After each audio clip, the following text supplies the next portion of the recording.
standard of what we consider is a good flying aeroplane. And it wasn't necessarily the quickest flying aeroplane or the slowest one, but something that will represent a fairly wide range in the flight envelope and have very, very safe flight characteristics, because eventually that's what counts.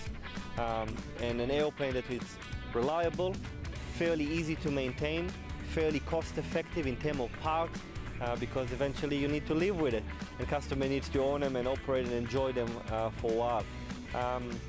So the ALTO is equipped with a Rotex 912, which is fairly common for light sport aircraft, and we are equipping them with the Kiev prop, which we are well used to, and been flying behind the Kiev for quite a while with great performance.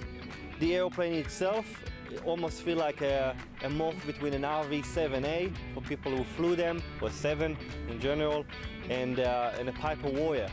So the controls force are fairly light but very harmonic and even, with a very light sort of kilogram per G pulled.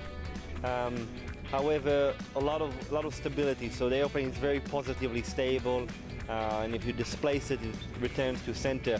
But the roll rate is quite nimble.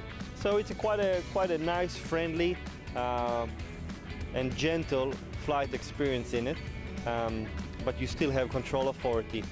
The airplane itself is, the POH quotes a stall speed at 35 knots, which is quite low for a low wing of this class.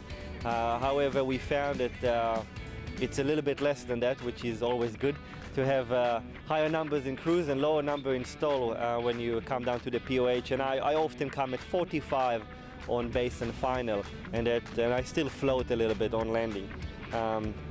The airplane itself have a very benign stall characteristics.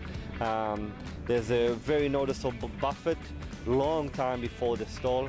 The stick position, the stick gives a lot of feedback of when the stall going to happen, and it's a very gentle mush, and the airplane just wing walk from side to side.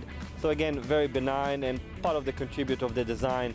Ivo, the designer, spent a long time making sure the stall is very refined.